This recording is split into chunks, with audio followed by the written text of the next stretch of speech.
کوئی بھی مرد یہ نہ سمجھے کہ مجھ پہ زیادتی کی بات ہے، اس کو یہ دینا ہوگا، یہ اس کی ذمہ داری ہے، کیونکہ عورت بھی آ، اپنے بچے کو دودھ پلا کے اپنی ذمہ داری پوری کر رہی ہے، تو اگر عورت پوری کر رہی ہے تو تمہیں بھی پوری کرنی ہے۔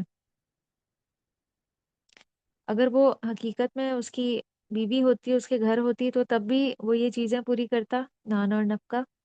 تو اب جب کہ طلاق ہو گئی ہے تو اللہ تعالیٰ احسان کا رویہ اختیار کرنے کا حکم دیتے ہیں، تو اس لیے اس معاملے میں بھی اب کہا جا رہا ہے کہ لڑکی اگر اپنے پیرنٹس کے گھر بھی ہے، وہ جب تک بچے کو دودھ پلا رہی ہے، اس کے یہ جو اخراجات ہیں وہ اس کا ہسبینڈ، صاحب کا شوہر جو ہے وہی اٹھائے۔ لیکن لا تدار والدتن، نہ نقصان پہنچایا جائے والدہ کو، مثل ذالک، اسی کی مانند، آ، تو بچے کی وجہ سے والدہ کو نہ نقصان پہنچایا جائے۔ ماں کو تکلیف کیسے پہنچائی جا سکتی ہے؟ اس میں آپ دو تین چیزیں نوٹ کر لیں کہ ماں بچے کو اپنے پاس رکھنا چاہے، لیکن جو شوہر ہے اس سے زبردستی بچہ چھین لے، یہ ہے والدہ کو نقصان پہنچانا۔ یا دوسری صورت کیا ہو سکتی ہے کہ بغیر اس کا خرچ اٹھائے، بغیر اس کو نان اور نفقہ دیے اس کو فیڈ کروانے پہ مجبور کرنا، یہ ہے ماں کو تکلیف دینا۔ یہاں آیت کے اس حصے سے یہ مراد ہے۔ نوٹ کر لیے آپ نے دونوں پوائنٹس؟ جی۔ اور دوسرا ہے ولا مولود اللہ بولدی، اور نہ والد کو اس کے بچے کی وجہ سے، نہ ہی باپ کو اس کے بچے کی وجہ سے نقصان پہنچایا جائے۔ اب باپ کو کیسے نقصان ہو سکتا ہے؟ اس کی بھی دو تین صورتیں ہیں۔ پہلی یہ ہے کہ ماں جو ہے وہ دودھ پلانے سے ہی انکار کر دے پریشان کرنے کے لیے، یا دوسری صورت یہ ہو سکتی ہے کہ وہ ضرورت سے زیادہ خرچ مانگے، جتنا وہ آ، اس کا جو ہسبینڈ تھا وہ افورڈ نہ کر سکے، یا بچے کو کوئی نقصان دے کر باپ کو تنگ کرے، مثلاً اس کی کیئر نہ کرے اور وہ بچہ بیمار ہو جائے۔ اور بسا اوقات مائیں ایسا کرتی بھی ہیں شوہروں پہ غصہ نکالنے کے لیے۔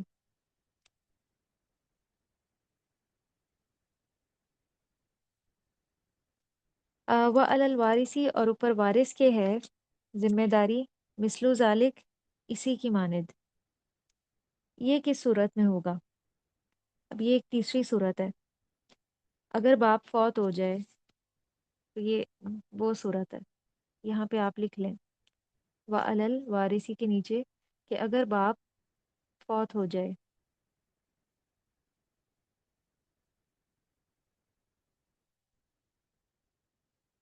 اور عورت عدت میں ہے، بچے کو دودھ پلا رہی ہے، بچے کا باپ فوت ہو جاتا ہے، تو اب خرچہ جو ہے وہ وارث دے گا۔ وارث کون ہو سکتا ہے؟ ہاں مطلب ان کا کوئی بھائی، جی یا پھر ان کی جو بھی پراپرٹی بالکل۔ وغیرہ کا۔ پھر اس کے بعد جو ہے فَإِنْ أَرَادَ فِصَالًا، پھر اگر وہ دونوں ارادہ کر لیں دودھ چھڑانے کا، ان ترازن باہم رضامندی سے، منہما ان دونوں کی، و تشاورن اور باہم مشورے سے، فلا جناح علیہما تو نہیں کوئی گناہ ان دونوں پر۔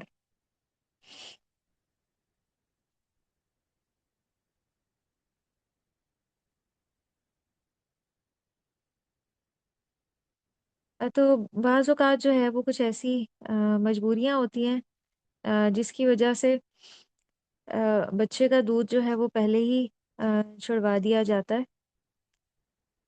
کئی ایسی مجبوریاں ہو سکتی ہیں جس کی وجہ سے ایک عورت یہ سمجھتی ہے کہ اس کے لیے بچے کو دودھ پلانا مشکل ہے، تو وہ دونوں آپس میں، وہ عورت اور مرد، باہم مشورے سے یہ کام کر سکتے ہیں۔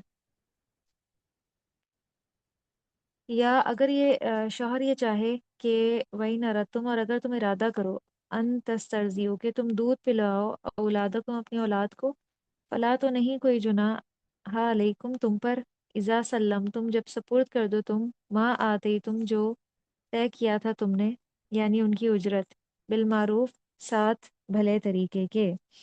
یہاں سے مراد یہ ہے کہ اگر وہ جو باپ ہے بچے کا، وہ کسی اور دایا وغیرہ سے اپنے بچے کو دودھ پلوانا چاہے تو وہ اس طرح کر سکتا ہے کہ وہ اس دایا کو کوئی اجرت وغیرہ دے کر یا پیسے دے کر یہ کام کروا لے۔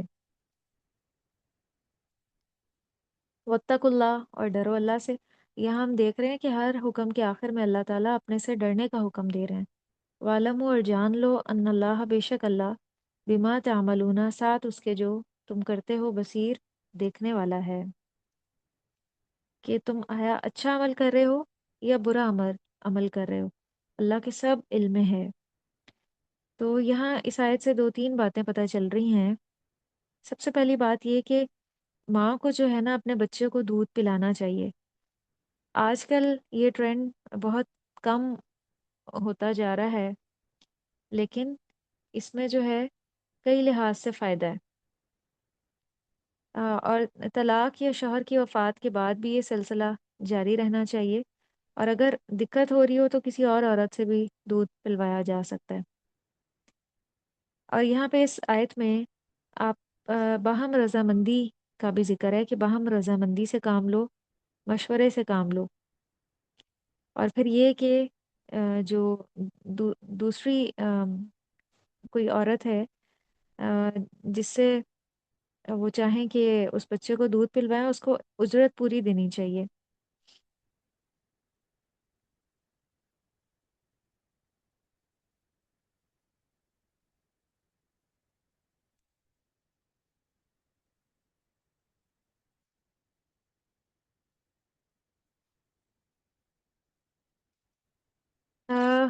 یہاں پہ ہمارے ہاں بھی بہت سی جو خواتین ہیں وہ ویسٹ سے بہت متاثر ہیں۔ وہاں پہ بیبیز کو خود فیڈ کروانا جو ہے وہ اتنا اچھا نہیں سمجھا جاتا، یا وہاں پہ عام طور پہ بہت ٹرینڈ ہے جابز وغیرہ کا، تو اس وجہ سے بھی جو مدرز ہیں وہ یہ فریضہ سر انجام نہیں دیتی، جبکہ اس کے بہت زیادہ فائدے ہیں۔ ایک ریسرچ ہوئی تھی تو اس میں یہ دیکھا گیا کہ بریسٹ فیڈنگ کے کیا کیا فائدے ہیں۔ تو جو بچے جو ہیں وہ اپنی ماں کا دودھ پیتے ہیں تو وہ جو ہے بہت ہی صاف ستھرا اور بیکٹیریا سے پاک ہوتا ہے، اور بہت ہی وہ ہائیجینک ہوتا ہے۔ جبکہ وہ جو باٹل فیڈ ہوتا ہے وہ عام طور پہ کئی بار اس میں بیکٹیریاز وغیرہ بھی پیدا ہو جاتے ہیں، یا اس کو بار بار گرم کرنا پڑتا ہے یا کبھی ٹھنڈا کرنا پڑتا ہے، اور کئی بار وہ بچے کی صحت کے لیے بھی نقصان دہ ہوتا ہے۔ جس طرح آج کل کے باٹل فیڈز اویلیبل ہیں، وہ غذائیت کے لحاظ سے بچے کے لیے اتنے درست نہیں ہوتے، جبکہ جو ماں کا دودھ ہوتا ہے اس کا درجہ حرارت بالکل معتدل ہوتا ہے۔ اور ماں کے دودھ کی جو کمپوزیشن ہے وہ اللہ نے کچھ اس طرح کی بنائی ہے کہ وہ بچے کی نشو و نما کے لیے بہت ہی فائدہ مند ہوتا ہے۔ اس میں پروٹین بھی ہوتی ہے جس کی وجہ سے وہ بچے کو آسانی سے ہضم ہو جاتا ہے۔ اس میں لیکٹوز کا درجہ بھی بہت زیادہ ہوتا ہے، اور ماں کا جو دودھ ہے وہ صرف غذا ہی نہیں ہوتا بلکہ ایک اٹیچمنٹ بھی ہوتی ہے۔ وہ اس اٹیچمنٹ کے ذریعے بھی اس بچے کو بہت تسکین اور سکون محسوس ہوتا ہے۔ اور اسی طرح ماں کے دودھ میں بہت سے جو ہے وہ مدافعت بھی پائی جاتی ہے بہت سی بیماریوں سے، اور بہت سے انفیکشنز کے خلاف بھی مدافعت اس میں ہوتی ہے۔ آنتوں کی کئی بیماریوں سے نجات ہوتی ہے، آم، اور اس کا ماں کو بھی بہت زیادہ فائدہ ہوتا ہے کہ اس کی وجہ سے اس کا جو اپنا جسم ہے وہ دوبارہ اپنی جگہ پہ آنے میں اس کو مدد ہوتی ہے۔ اور اسی طرح یہ دیکھا گیا ہے کہ جو مائیں اپنے بچوں کو دودھ پلاتی ہیں وہ بریسٹ کینسر وغیرہ سے محفوظ رہتی ہیں، اور ایسے بچے کئی طرح کی الرجی سے بھی محفوظ رہتے ہیں۔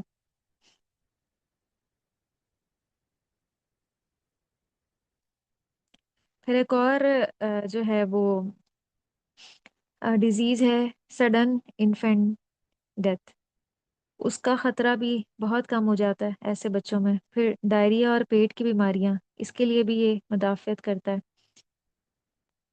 اور اس سے اس کا سب سے بڑا فائدہ یہ ہے کہ اس سے بچے کی امیونٹی بہت انکریز کرتی ہے، اور جو چائلڈ ہوڈ کا کینسر ہے یا استما ہے اس کا ریٹ بھی بہت کم ہو جاتا ہے، اور جو بچے ماں کا دودھ پیتے ہیں وہ بہت کم ہاسپٹلز وغیرہ میں جاتے ہیں، اور ان کی برین کی ڈیولپمنٹ بھی بہت اچھی ہوتی ہے۔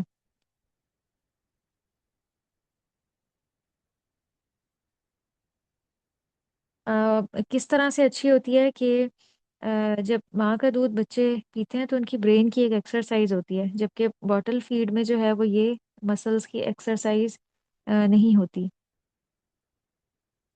تقریباً ایک ریسرچ ہوئی تھی، اس میں 9,000 کے قریب بچوں کو ان کی پیدائش سے لے کے 6 سال تک اسٹڈی کیا گیا۔ جن بچوں نے اپنی ماں کا دودھ پیا تھا ان میں موٹاپے یا اوبیسٹی کے امکانات بہت کم تھے، کیونکہ اس میں فیٹس اتنے ہی ہوتے ہیں جتنے ریکوائرڈ ہوتے ہیں باڈی کو، اور اس میں وائٹامنز اور منرلز بھی زیادہ ہوتے ہیں۔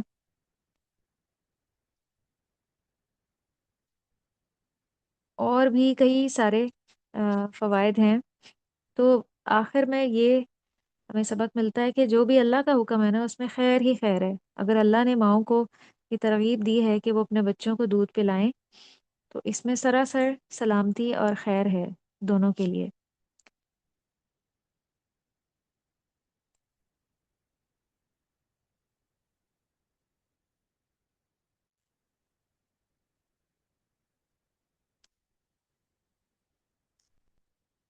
تو پیچھے جو ہے وہ آیت نمبر 30 میں گزرا تھا کہ تل کا حدود اللہ، یہ اللہ کی حدود ہیں جو اس نے بالکل واضح کر دی ہیں، اور ان حدود کا انہی لوگوں کو فائدہ ہوگا جو علم رکھتے ہیں۔